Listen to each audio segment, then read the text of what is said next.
मोगड़ी। अरे बचपन में बात करने वाले बहुत मिलेंगे, जवानी में भी बहुत मिलेंगे, अधेड़ी में कमाई करोगे उस समय भी बहुत मिलेंगे। बात करने वाले नहीं मिलेंगे तो बुढ़ापे में नहीं मिलेंगे, बस इसके बाद में बात करने वाला कोई नहीं मिलता, आखिरी तक नहीं मिलता, फिर तो वही मिलता। वो भी बहुत अच्छी बात करता है, ईमानदारी की बात है। कभी एकांत में शंकर जी से बैठ के बात करना, बहुत अच्छी बात करेंगे, पूछेंगे आपसे क्या हाल चाल। आखिरी में भी आप शमशान की बात तो जाने, तो मंदिर में एकांत में बैठ जाओ, कभी मौका मिले तो अकेले, और बैठकर एक बार बात तो करो उस देव अधिदेव महादेव से, उस शंकर से दिल की बात करो। हम यहां गौशाला पर आते हैं, एकांत में आनंद लेते लेते भगवान शंकर से पूछ लेते। कभी कभी ये चैनल वाले भी सोचते होंगे अंदर इधर शिव गुफा में चले गए, गौशाला में ये मन चित्त वृत्ति में बस उससे बात कर ली, थोड़ी देर बैठ गए, चित्त आनंद में। क्या हाल चाल है? भोलेनाथ तुम्हारा मकान बन रही है, कोई कमी हो तो बता देना।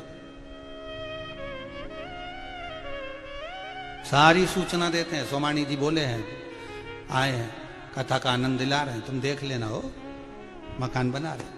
और भी तुमको कुछ चीज चाहिए हो, सोमानी जी यहीं हो, बता देना। शंकर ओ घड़ी एक एक उससे कुछ मत छुपा, दिल की सब कह दो, सब कह दो।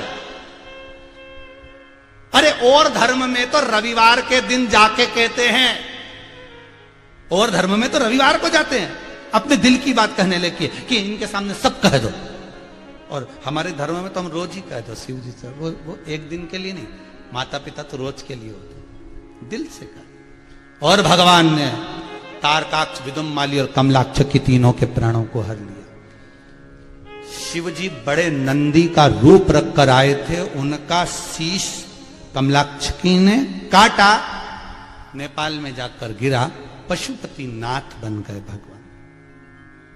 भगवान शिव पशुपति नाथ, पशुपति नाथ शंकर बनकर विराजित हो गए। आनंद हो गया, केदारेश्वर के रूप में शिव का आदर धड़ हो गया। तीनों राक्षसों का संहार कर दिया मेरे देवाधिदेव महादेव ने। आनंद में अलमस्त होकर शिव बैठे, शंकर बैठे। फिर निवेदन, शिव जहां एकांत में हो, शंकर जहां अकेला हो, वहां थोड़ी देर बैठना। अभी तो ये कुबेरेश्वर धाम में किसी को आने की अनुमति नहीं, कोरोना महामारी के कारण, लॉकडाउन के कारण। जब बाबा कृपा कर दे, ये कोरोना महामारी समाप्त हो जाए, लॉकडाउन हट जाए, उसके बाद, और अभी तो बाबा बैठे ही नहीं है, जब बैठे एकांत में तब आपको मौका मिले, और अंदर जाकर जब बाबा के मंदिर में आप एकांत में कुछ क्षण बैठो, कुछ क्षण जब बैठोगे तो आपकी दिल की बात आप बाबा से कह सकोगे। बाहर की कोई चीज आपको दिखेगी नहीं। मां, ये कुबेरेश्वर जो मंदिर बन रहा है, इसमें बाहर का कुछ नहीं दिखेगा। आप अंदर एक बार चले गए ना, तो उसमें ना तो खिड़की है ना झरोका है। बस एक बार अंदर जाके बैठ गए तो बस भोलेनाथ है, तुम हो, पार्वती जी है, गणेश जी है, कार्तिक है, नंदीश्वर है, तुम हो। और अपने दिल की बात सब कह दो, बाबा से सब निवेदन करो, कोई नहीं उस बीच।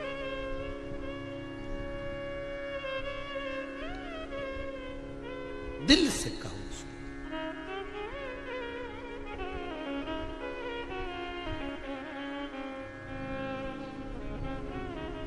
लगन तुमसे लगा बैठे जो होगा देखा जाएगा, तुम्हें अपना बना बैठे जो होगा देखा जाएगा। शिव ओघड़ी, दानी, दातार, शंभो, त्रिलोकी का नाथ विराजमान। समय आया, तारकाक्ष, विदुम्माली, कमलाक्ष की सब समाप्त हो गए। शिव भगवान भोलेनाथ आनंद में विराजमान थे। समय आता है आगे, देवता और राक्षसों ने मिलकर मंथन किया, और उस मंथन में अमृत जो निकला, उस अमृत को देवता सब बांट रहे हैं। भगवान मोहिनी स्वरूप धारण कर आए। इसीलिए आज की एकादशी है मोहिनी एकादशी। भगवान मोहिनी स्वरूप धारण कर कर जैसे अमृत को कलश को लेकर आए थे और देवताओं को बांटा गया था, उसी में जाकर राहु बैठ गया था। अमृत तो चले गया था, ऐसा नहीं कि अमृत नहीं गया, गया। देखो राक्षस है राहु, पर अमृत गया उसके अंदर, उसके कंठ में, तो उसका एक पुण्य सामने आ गया। जब यह शिव पुराण रूपी अमृत किसी के अंदर जाता है तो उसके पुण्य प्रबल होते हैं। चंद्र दौड़ कर गया था शंकर भगवान के पास में कि राहु मुझे बर्बाद कर देगा, नष्ट कर देगा। शिव जी ने चंद्र को अपने मस्तक पर बिठा लिया, इतने में राहु आ गया। राहु और कहीं नहीं जा सकता था, पर चंद्रदेव के पास राहु दौड़ कर आया। चंद्र को देखकर शिव जी के, शंकर जी ने पूछा क्या हुआ, हुआ क्या, क्यों आया है, क्या कारण है तेरा आने का। शंकर भगवान ने जब पूछा तो राहु कहता है आप चंद्रदेव को अगर मस्तक पर बिठा सकते हो तो मैं राक्षस हूं क्या, मुझे नहीं बिठा सकते। शंकर भगवान वाले क्यों क्यों नहीं बिठा सकते, चल बैठ जा ऊपर। शिव जी ने उस राहु को भी अपनी जटा में बिठा लिया। इसीलिए शिव महापुराण की कथा कहती है शंकर भगवान पर एक लोटा पानी जब हम चढ़ाते हैं तो 9 ग्रह सारे राहु केतु शुक्र मंगल बुध गुरु शनि सब अनुकूल हो जाते हैं, क्योंकि सारे ग्रह शंकर जी की जटा में भरे। कहीं नहीं जाना अपने को, एक ही पकड़ लो बस, शंकर को। सब देवी देवता ने, शनि महाराज ने, राहु महाराज ने, केतु महाराज ने, सारा महाराज। अच्छा ये सारे ग्रह गड़बड़ करते हैं, बस एक ही ग्रह गड़बड़ नहीं करता है ना। तुम देखो कभी सूर्य गड़बड़ कर रहा है, कभी मंगल गड़बड़ कर रहा है, कभी बुध गड़बड़ कर रहा है, कभी शुक्र गड़बड़ कर रहा है, कभी राहु गड़बड़ कर रहा है, कभी केतु गड़बड़ कर रहा है, कभी शनि गड़बड़ कर रहा है। बस एक ही गड़बड़ नहीं करे, गुरु। जो गुरु ग्रह होता है वो कभी गड़बड़ नहीं करता, एकदम शांत।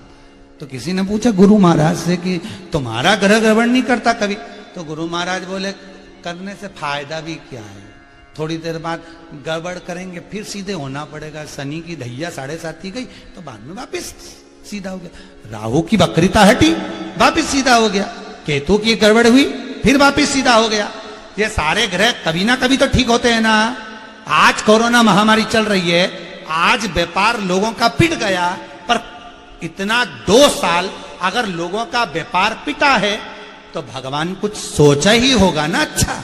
इसके बाद हो सकता है ऐसा अंबारियां खोल दे कि तुमसे बटोरा ना जाए, ये तो उसके। इसलिए शांति, गुरु जो ग्रह है बिल्कुल शांत ग्रह, शांति बना के रखो, आराम से बैठो। जब गुरु प्रबल होता है तो घर में अच्छे काम हो जाते हैं। जब गुरु थोड़ा सा मन उदास करके बैठ जाता है तो घर में थोड़े काम अर्चन, लड़के की शादी नहीं हो रही, लड़की का ब्याह नहीं हो रहा, मकान नहीं बन रहा, समझ लो थोड़ा सा गुरु का मुख उतर गया। इसलिए गुरु महाराज बड़े अलम। तो किसी ने पूछा गुरुदेव गुरु ग्रह बड़ा प्रबल ग्रह, परंतु ये चुप रहे।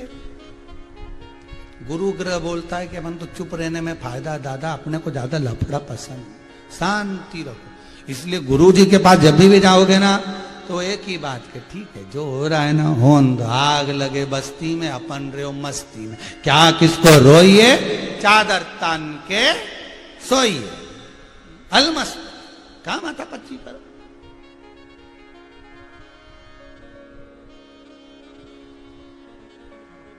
क्या मतलब उससे,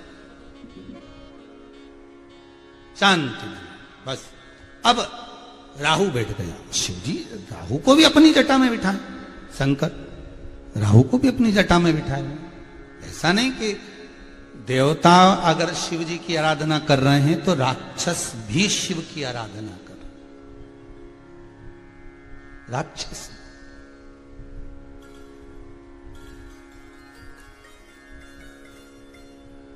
उत्तराखंड से कोई भाई कहाँ मिलने आया था, ध्यान नहीं, शायद दुर्गापुर या कहीं कथा में मिलने आया था। वो बोल रहे थे कि आपने बोला है कि एकांत में जो शिवलिंग है उसका पूजन करो।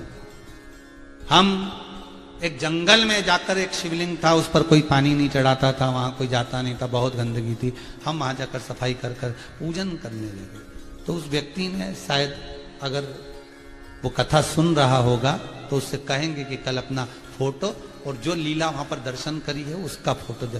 तो उसने बताया कि जब से शंकर पर हमने जल चढ़ाया, वहां सफाई कर दी, तब से वहां पर एक हाथी आता है और वहां बैठकर शंकर का अनुमोदन कर कर चला जाता है। पर वो दिखता नहीं है, परंतु वो जो उसके चरण के चिन्ह और वो जो गंदगी कर कर जाता है, वो सब चीजें अर्थात उसकी नजर आती। तो मैं कहूंगा, अगर वो कथा दुर्गापुर आए थे वो कथा में, तो अगर वो कभी अपना फोटो जरूर, अपन कहते हैं कि मनुष्य भगवान का भजन कर रहा है, पर शिव महापुराण की कथा कहती है शंकर का अनुमोदन केवल देवता नहीं, शंकर का अनुमोदन केवल मानव नहीं, शंकर का अनुमोदन तो पशु और पक्षी भी करते हैं, पशु और पक्षी भी करते हैं।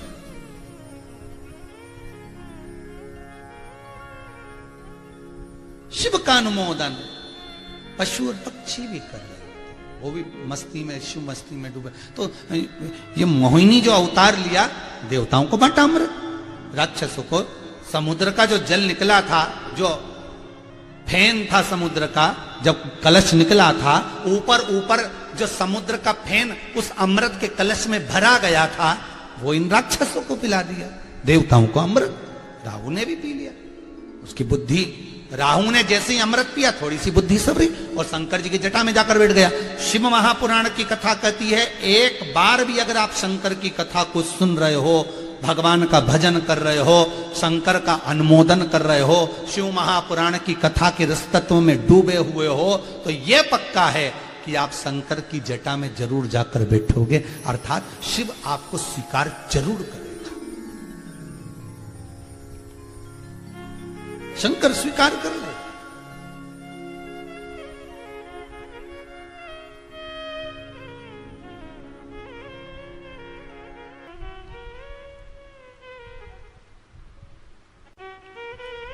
कंठ में विष है।